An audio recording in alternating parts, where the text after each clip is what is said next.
Now we're starting for reals. So this is going to be very interesting, hopefully for you. Good, you lock them in so they can't escape. Well done. Yes, so I'm sure you're here and you're kind of maybe wondering exactly what we're going to do. So just in case to set expectations, this is a talk about thinking about systems with this tool called Bytesize Architecture Sessions. So this is a tool I developed after banging my head against something as soft as this. I hope that this is useful. This is a wall, by the way, it's not soft at all. That's what we're going to try to do. So I'm going to try to teach you what I generally do and what I can achieve with it. And in the middle of that, there's sprinkled systems thinking. And if you don't discover what it is, you won't know what happens next. Basically, there is not a lot of theory. There's a lot of practice. Right, so let's get on with it. My name is Andrea Magnorsky, and I worked in the industry for over 20 years. I wrote many things in different languages, starting off with Delphi, yes, and then I moved to C#, F#, and these days I use Scala. Why am I telling you this? It's just to say, hey, my background is that of programming. As a programmer, I wound up here, and I think and I hope that my journey maybe helps you find your own, right? So one thing that is common about all the projects that I work with, where we found most problems, where we find the failures or where things just went a bit slower than they really should, is when I found that people's mental models were incongruent with each other. Think about you're in a team, and there is like a few people, and they're all thinking completely different things about what is it that they're doing and why. They know how, that's really interesting, like we're all focused on that, but not the what on the why. So that all comes down to sharing knowledge. I mean, there was a bit of sharing knowledge in the keynote just a couple of minutes ago. And we have to think about why is it that sharing knowledge is so hard? I mean, we're all talking to each other. I say something, you're supposed to get it. You go like, yeah, everything is peachy. I got it. And you run off and do whatever it is that you need to do, right? Turns out it's not that simple. But also, what are the tools that we have to share this knowledge? So that's kind of setting the scene. Then we get to an overview of the Bytesize sessions. And then I'm going to run you through 2 industry examples. This is things that actually happened, that I was in there, and I saw what happened, and I'm just going to share this, basically. Finally, there's some questions. If I'm drinking water, that's a good time to ask a question, right? So I know that you feel free to shout questions, including what's the name of my cat or what is that parrot doing there. Any of those are good. So, okay, setting the scene, this is what we're going to do. And you might be saying, Andrea, you just said a few minutes ago that you're sure that a lot of these slowdowns and failures are maybe because of this incongruency of mental models. I mean, how are you so sure that this is important? And the reason for that is that you ship to production what is in your programmers' brains. Programmers are the people in your team that encode the team's knowledge, right? So if they are doing things that are incongruent, the results are sometimes rather catastrophic. So it doesn't help that as an industry, we tend to push people that are programming slightly away from the what and the why, and that's maybe you feel as a programmer that maybe that's not really your job, and that maybe you should do the code. At least that's how I felt. I don't know how all of you feel yourselves, because I'm not you. But I do know how, and it seems to be a thing that we know that our job is to do the how, but we also should know why we're doing it, because that makes us make better decisions. And okay, this is one of the reasons why sharing knowledge is hard. But wait, there's more. There are other reasons why sharing knowledge is hard. Your team just changes all the time, right? Half your team just goes because some restructuring or whatever. Then there is this thing of coordination between teams. You're working in your team, suddenly you need to work with 2 other teams. Feedback loops are awfully long. Then you're working away, everything is peachy, and leadership, or the market changes and suddenly you need to change your plans completely. Guess what? In any and every one of those changes, you need to relearn something, right? Something that you knew and it was true in your team. That has changed, and there's a lag between you understanding that the thing that your mental model basically needs to be sliding towards something else. And also, that's a very personal speed at which you do that, right? So there's 3 points at the top. They're all depending on time. The last one is a really tricky one. So the last one is about role-dependent information variance. What does that mean? I'll give you a prize if you said it right now. But actually, you do and have experienced, you do know and you have experienced this. If you're a product person in your team, it could be that you have a product person in your team or someone represents that role. It doesn't matter. You're just wearing the hat. If you're a product person, you will care about certain things. And it could be like this circle. If you're a programmer, you maybe care about this stuff. If you're a designer or quality, there's certain things that you have to think about in a slightly different way. And guess what? If I'm the person with the hat of product and you're the person with the hat of design or programming, what I care about, it's going to be just slightly different to what you care about. And so when I communicate with you, I will maybe not share some information that you needed and is essential, but I don't realize. So all of these things make sharing knowledge harder, right? I'm just trying to say, hey, this is things you probably have experienced and why this is difficult. And it's not as simple as maybe we could infer. So what are we using to share knowledge today? We have all this plethora of communication devices. These are all to talk between people. I'm sorry. If we talk about protocols for computers, that would be another talk. But today we're talking about how people share knowledge. And so we have something like documentations. Any problems with this way of sharing knowledge? Anyone wants to guess? Or documentation is perfect just every time? Yeah, it's perfect every time. Every time. Cool. Let's take it there. Okay, so a few little niggles with documentation. It goes out of date. It's hard to get feedback about how good or bad it is. Some people in previous talks have said it's boring, which I kind of thought, okay, that was honest, because one guy went like, boring. I was like, well, okay. And I can understand, and we all feel this, right? It's really hard to write really good documentation. What about ADRs, architecture decision records? Really good for some things, but generally needs a process to enable it, right? Same with RFCs, presentations. Hi, I'm here giving you a talk. I have no idea. I have no direct and good validated feedback on what you are thinking. Email chats, online chats. Again, some sort of feedback problem.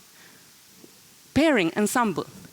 Absolutely beautiful. You're working with someone else. It's validated because you're building something together. So very good feedback, but it excludes part of your team because only programmers or some other roles can take part of it, but not everyone. And we get to workshop.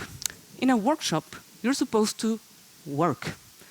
And that's a key thing. By the way, by sharing all of this, I'm not saying that these are bad. What I'm saying is that you need to generally use them in conjunction with something else. You could use up all of these together to kind of have a coherent sharing knowledge mechanism for your organization or team or teams. So Bytesize falls in there. Bytesize is a workshop, and I mean the name of it means that we're trying to do this kind of small thing. So, what is Bytesize? Bytesize Architecture Sessions of T is a workshop format. Of T is because you can use any modeling technique that you're happy and comfortable with. You're trying to have a small session, something that is between half an hour to 60 minutes. It's recurrent. Especially if you have a goal, you can run a series of sessions. It enables the use of many tools. As I was saying, you can use C4, good point, C4 or sequence diagrams, or even you could just have a question that you want to answer in a collective and a kind of cooperative way. It's also something rather simple to do. I have inspired myself to give talks and stand up here in front of a bunch of people, kind of thinking that maybe this is as effective for teams as something like the Pomodoro technique. So the Pomodoro technique is a great efficiency tool for one person, and if these tools enables even some teams to gain even a little bit more efficiency, then this is a good thing. If you're wondering, how does it feel maybe to take part on a Bytesize Architecture session, I think that it feels a lot like a cooperative board game, because instead of people trying to work against each other, people are working together against this task that they have. So, so slightly more kind of a nice feeling. So, I said it has a format.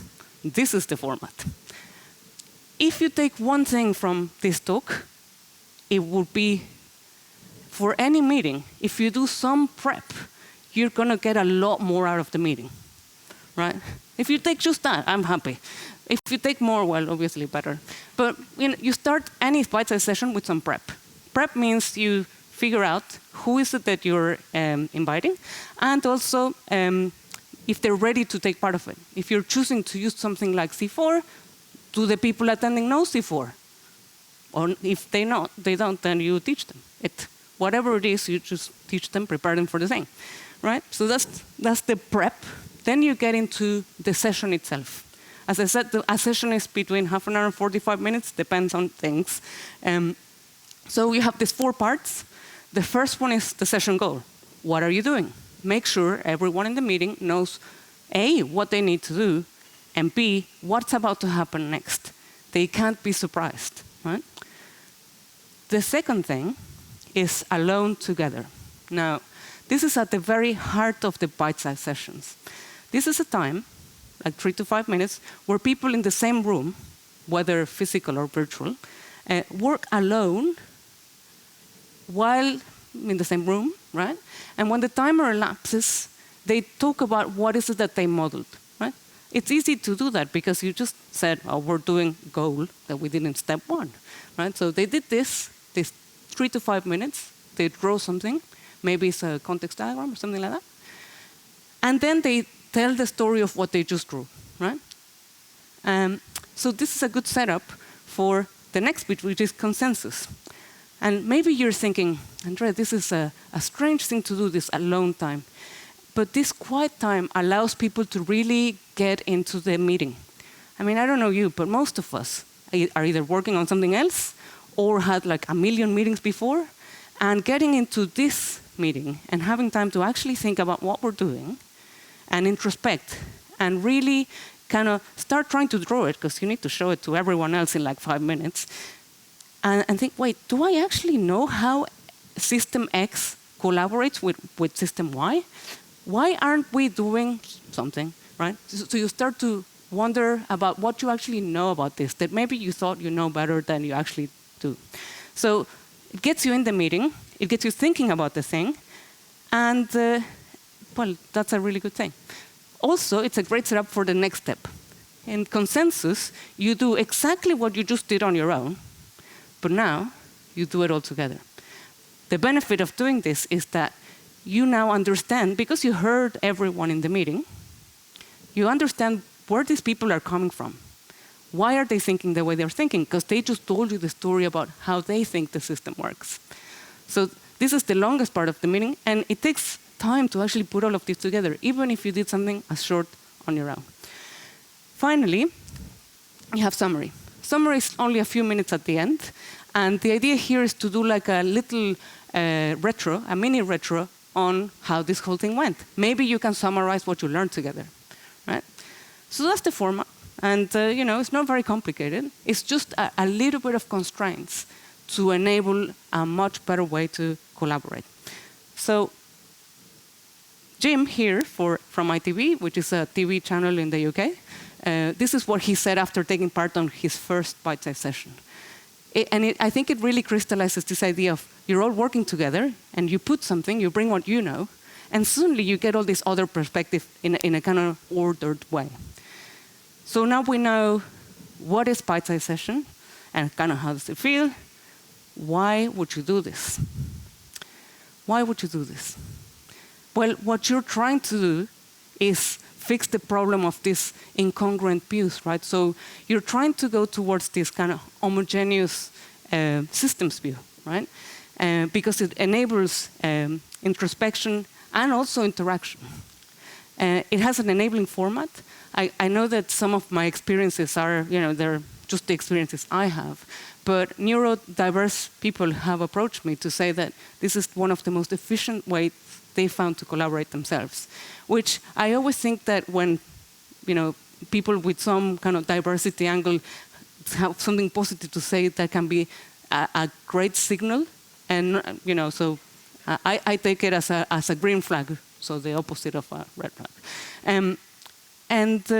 Finally, and this is this came up, this was an emergent behavior, because you're working on models together, you wind up creating your own design tools. So imagine, you worked on designs every, let's say you were doing C4, you did all of C4, maybe a couple of sequence diagrams. Guess what? When you need to add some new system change, or a big refactor or whatever, you're going to go to this design models that you already have, that your team understands and knows because they created it. So that's great. But most importantly, this is all about building a kind of a practice, an architecture practice in a safe way. Now, think about what happens when you have your team, and your team includes like some junior people and some more experienced people, some product people. They're all working on this. And that means every time they just practice a little bit of architecture instead of trying to, learn it by actually failing a lot. Imagine you just did a drawing for 3 minutes. What's safer than that? Right? So we're moving to the first industry example. Right? Actually, I'm going to grab some water now. You have a question? Okay. I have a question. Okay. Session prep. Yeah. Do you announce already in advance what the goal is, or is that something you only discuss at the meeting?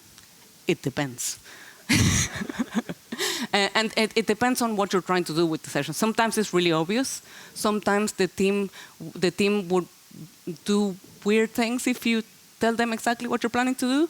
So you need to basically, context is really important, like on the context of the participants. And let's say you're trying to do something like create a target architecture. I mean, the next step might be quite obvious. So you could announce it just so that people start thinking about it. But what you don't want is avoid this thing where 2 people went and studied everything and spent all the time. And then the rest are like, what is even this?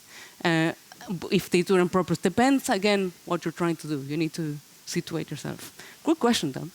All right, so industry example. Is there any chance to make the room a little bit cooler? Because I'm dying here of heat. So anyway, well, you know what I mean. Thank you, that's very nice. Okay, so industry example. We are, this happened in a company. And they wanted to do this Bytesize session because they had some new people coming in, and the knowledge sharing amongst them was all over the place. They called me and they said, can you help us hosting this? By the way, anyone can host a session. And they were like, all right, how do we do this? So we had an initial meeting with the engineering manager and the team lead about how to do this. And we were like, okay, who do we invite? And I said, well, who needs to be there? And they were like, oh, we're not really sure. I was like, okay, invite everyone that turns up and participates on the stand-up. And they were like, okay, cool. And then I was like, all right, the way you generally do this, if you don't really know where to start, is you do a C4 context diagram. And then the team lead said, okay, I'll take care of that. I'll make sure everyone knows that. In case you don't know what a C4 diagram is, just in case, this is a way to kind of do arrows and boxes type diagrams, but it has some very simple nomenclature. And the idea is that you have 4 levels of abstraction. So imagine you see the system from the very top. That would be a context diagram like this. So there's just a user. The gray things are external third parties, and this is kind of your system. The next diagram would be you diagram this thing, and so forth, as much as you need. And the last level is code. The idea is that this diagram is not anchored on, I think that's how it is, but it's more anchored on actually what's there. So if you want to know more about C4, go to c4model.com. Anyway, what they said is they're going to do a context diagram of this. So the session start. This happened online, but you can just as easily run this in person. And goal. We were in the session. The day started. We had 45 to 60 minutes. I kind of thought it was going to take under 60 minutes. So goal. We all know what to do. But these are all the people, by the way. Cat and Rabbit, I think, came up particularly well in the picture. They were slightly confused about what is this alone together. We were like, no, you're going to draw. In the next minute, when I start the timer, you have to draw this thing. It's like, oh, but I'm product. Should I draw anyway? That's exactly how she sounded. She'll kill me now. And I said, yes, you still have to draw. Oh, but I'm an engineering manager. It's like, yeah, surprise. You're here in a workshop, you work, right? And that's really good because it otherwise changes things, the dynamics a little bit. So everyone knew what to do. And next, they went to Alone Together. I set up a timer, and I said, right, go. I'm going to draw as well, even though I have no idea what your system's about. So the 3 minutes elapsed, and people started explaining their model. So those pictures there are not some made-up things that I just came up with. Those are actually the diagrams. I blurred a bit. But I'm sure you can see how varied they are in amount of information and configuration. And this is really good. In a way, it illustrates the mismatch of people's ideas and such. So good start. Then we moved on to the next bit, which is consensus. So we had about 30-ish minutes to go through this. We started from scratch, right? And together, we all drew what everyone drew separately at once. So we actually set up a scribe initially because it made things flow a little bit easier. But then towards the end of the session, people were collaborating and drawing things into it, which was really good. The timer ended, and we hadn't finished the diagram. But what happened? What happened was that I said, we're finishing now. And they were like, no, please, let us have another few minutes. And I was like, no, we will stop now, and you can come back in a couple of weeks and finish it. So we went to the summary. And the way I've done this in this online collaboration tool is you just have a frame, have some stickies, and just say, hey,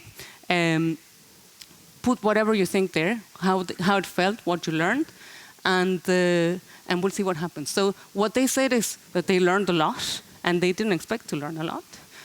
They were happy with the format, and that they wanted to do it again, mostly because they wanted to finish this diagram, because they were like, no, we have to finish this, which is really good. So I'd love to go into more detail into actually what happens. There's a lot of nuance on how to run this really, really well.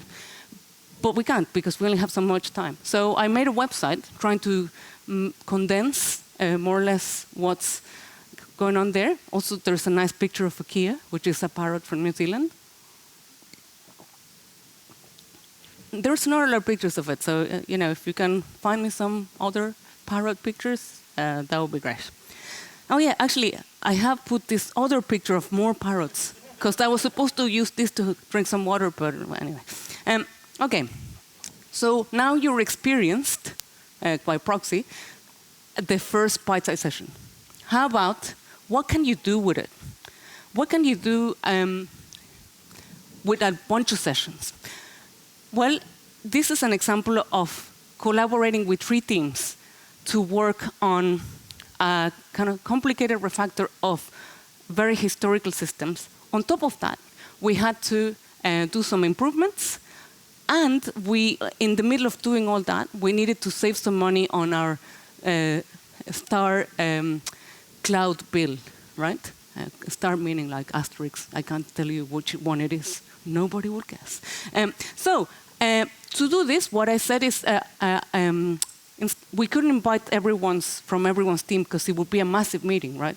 So a Bytesize session, since everyone needs to be working, you want something like up to 10, 12 people, not much more. Maybe between 8 and 12 is good. If we can talk about what happens when you have more, if you're really interested.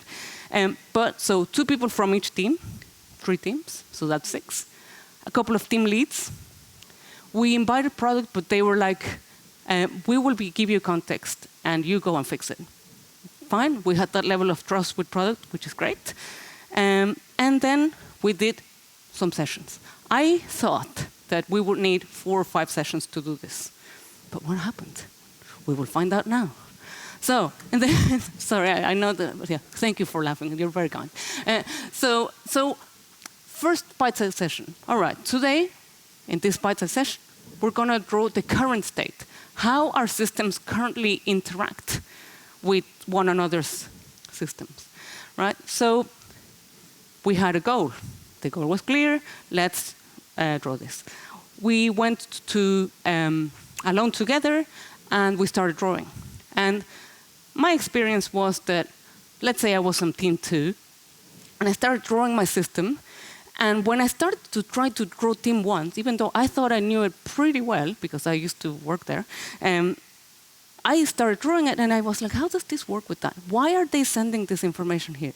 And such. So we went to the part where we tell the story, and a similar thing happened to all of us. Now, the good thing about this is that we all had very concrete questions that we wanted to ask, rather than, I don't know how Team 1 services work, which is non-specific, right? So what we drew was something like this. And even though you have no clue what the services are, you can see from how it looks, there is probably a lot more convoluted than it needs to be. So that was the first session. Everyone happy as well. The general feedback was like, wow, this is really good. That was a lot of myth busting about how the other team services work. So what happened in the second session? In here, we wanted to do, what would an ideal architecture look like, right? So the goal was clear. You understand the current state and the problem we're trying to solve. Now, what would be the best we can do? So goal clear, we start drawing.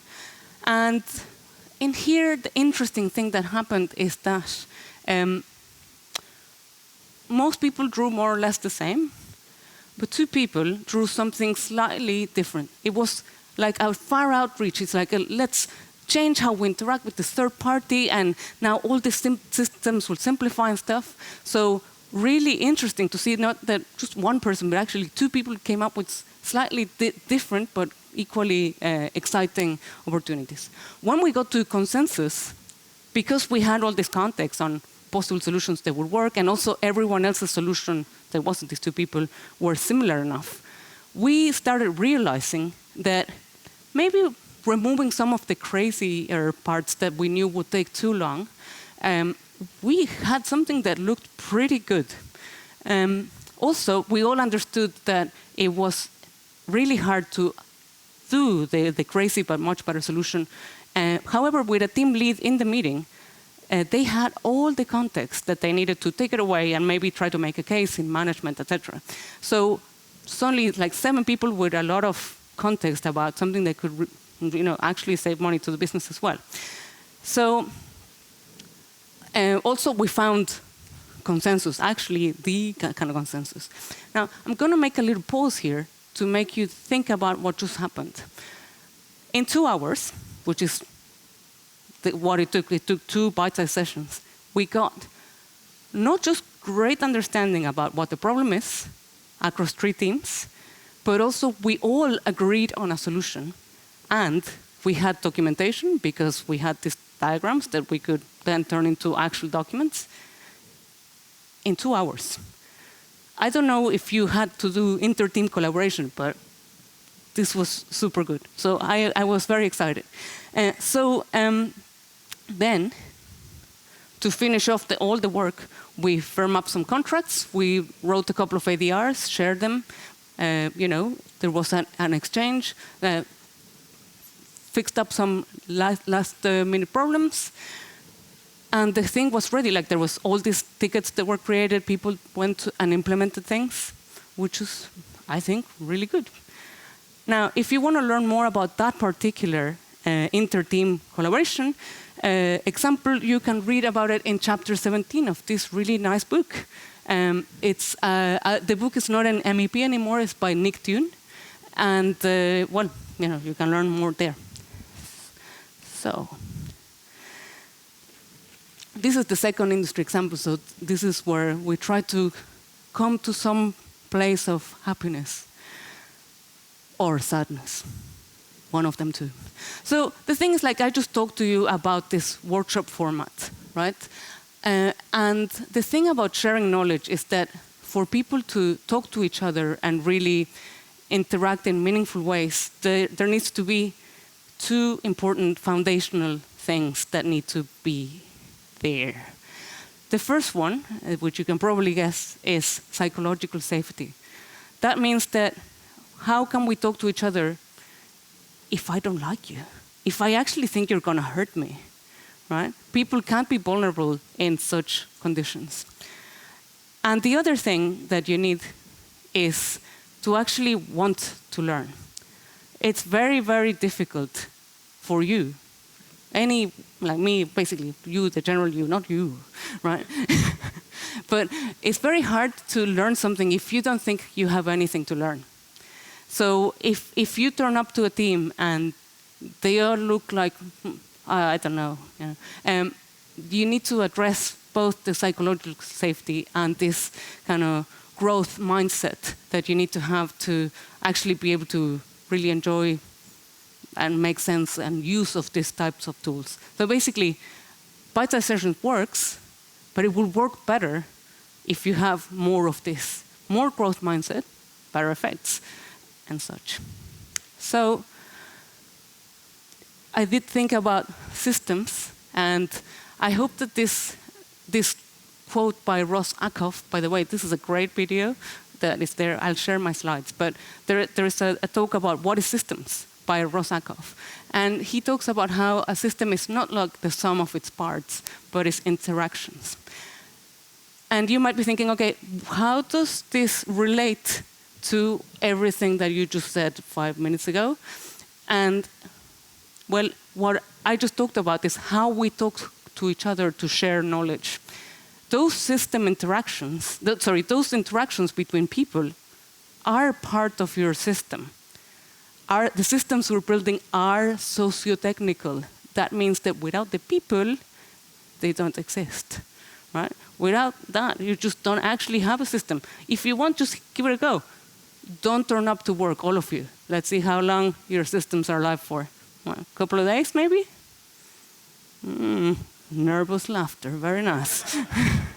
So, my conclusions, because I wanted some time. Knowledge sharing is systems building, right? So, you need to share knowledge and learn stuff to build good systems. The better you do that, the better you're going to become at building your systems. You can use a diverse set of tools to enable sharing of knowledge. And, I just showed you Bytesize Sessions, so maybe you should give it a go. And with that, I want to thank you very much with many parrots.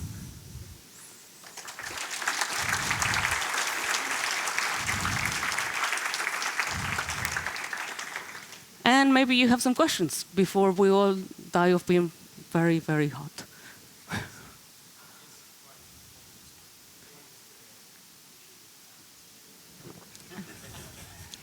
Right. So the question was, what's the story with the parrots? I like parrots. They're very smart and they're very curious, and they're very colorful. Also, everyone knows what a parrot is, right? So in a talk, it's good to have some sort of theme running around. and now it's parrots instead of like something else that maybe nobody else but me would know. But thank you for asking. I really appreciate that. I was like, come on, someone ask me about the parrots. Thank you. All right. Sorry, there's a question there. Yeah.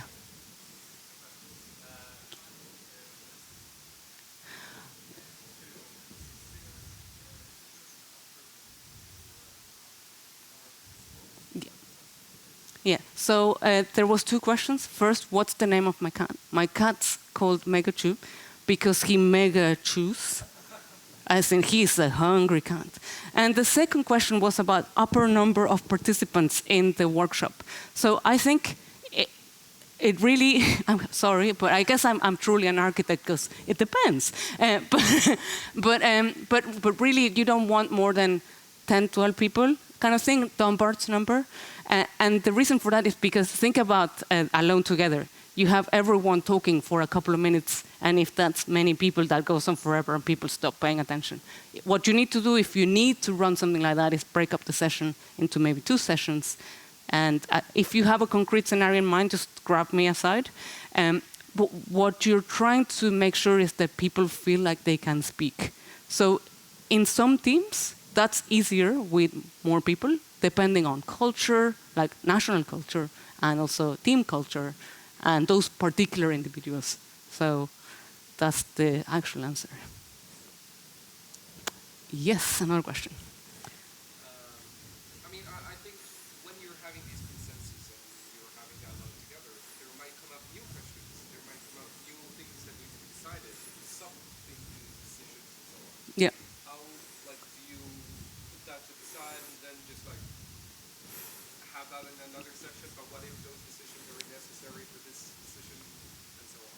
Yeah. So the question is, a lot of things will come up during the Alone Together and consensus. How do you deal with that? Just in case there is a recording. And the answer to that is that if you're in an online collaboration tool, you are documenting that. Like I have a practice of documenting that, and you encourage this in the participants. You have a question, and we're all talking, just add it there. And that means someone can go and review that. Especially if it's important, it will be like, oh yeah, Juan or Megachu added the question to the board about the important thing that we needed to decide. So that's how you can manage it. The other important thing that is kind of around that is that you have this thing of finishing something, but really don't forget your systems are alive, right? So that idea of finishing is kind of like aiming for perfection in some ways. It's not the same thing. You can't finish a diagram promise. But also you have to think about how you finish today's version of that diagram. That will change tomorrow because you committed some code that completely changed how these two things interact with each other. And that's okay. It should be like, oh, that's great. Let's do it again. Right. Yes. Ooh, multiple questions. I'm going to go with Guy, that one. Yes, sorry.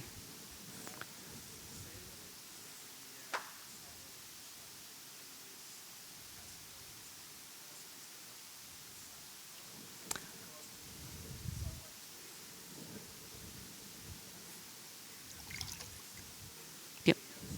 Yep. So the question is it challenging when you do this remotely? This is why it's bite size. And if you are running these sessions and a common practice I have for this is I ask people to turn off Slack or their equivalent. They hate me initially, but I'm like, listen, it's a short session. If you want, we do them shorter, but we actually need to be here, right? So actually people do it. Some people cheat, but that's, if that's, they're adults. Well, some of them are anyway. Right, but at least you're kind of signaling very hard. I expect us to all work together on just this. If you keep having challenges, this is kind of like the foundational pieces. Why is that happening? Why do they not find them useful? Maybe you need to change tack on that, especially if you have many people of your team doing that. You have a cultural problem, or do you have a, oh my God, I'm really tired of drawing the same thing over and over problem? Right. So this is where you need to listen to the feedback they give you, even if it's not verbal. Sorry, there was other questions, yeah.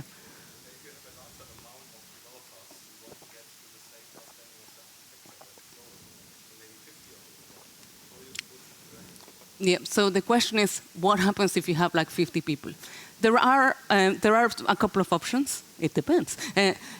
But one option is to use a different tool. Maybe something like event storming is more suitable. But another thing to do, that if you want to do something more pointed like this, it could be that you and maybe someone else, maybe 2, 3 people, run the session 3 times separately and collect the results. Like basically you turn up to all this, they will be all different, completely different, and you'll be like, are we even talking about the same thing here? And then you present this to the 3 things, and you kind of, either this depends if there's massive deltas, you need to do something about that. But in general, they would coalesce to some degree, and you just show it and see, okay, how can we find common ground here? And then you can do something else about that. There was some other question. Yes, sorry, yes.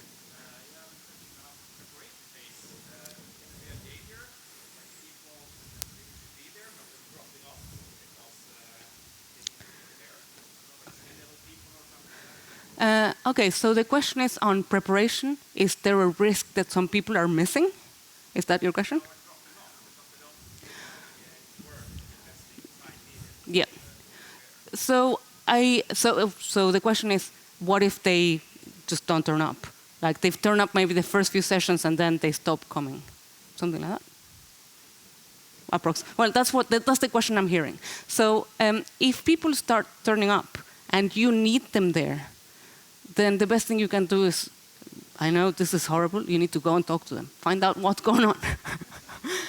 I know it's a horrible tool, but basically you want to gather feedback about why people aren't finding something useful, and then you need to react to that. It could be fair enough, it could be that this is a very low priority for them, even if it's really important for you, but that's the nature of the beast. You're just trying to have a format that enables you. Maybe you can gather, maybe if they can't turn up, you can gather the context you need from them on a one-to-one and bring that context to the meeting. That can be something you can do if it's someone which is very time poor or just can't be asked. Sorry, I don't know if I can say that. Sorry, there was another question, yeah.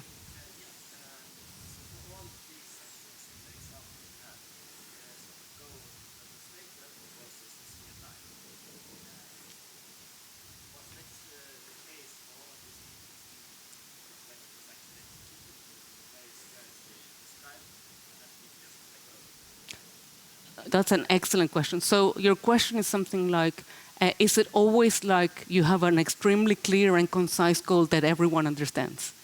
Well, I mean, it's more of how should you formulate it as easily as possible, and then you get surprised what you exactly think the system is. Yes. Yeah. Okay. So obviously, I'm trying to give a talk that everyone understands, right? So I need to go very fast and deliver something that is feasible. The problem that you described there is something like, what if you say something and people go and do some other crazy stuff, right? And yes, that can happen sometimes, but I think this is where I'm talking about the practice of architecture and the people that work together on this session starting to learn each other. So there's someone leading a team or the sessions, right? Generally, there's some sort of reason why you're doing this. You need to like understand your systems, or you're trying to create a target architecture, or you're trying to do inter-team collaboration. There is some kind of ruling goal, and sometimes the goal is not very clear until you get to the actual session. This is where you let the people taking part in the session make sure that they do come to like agree on what they're doing.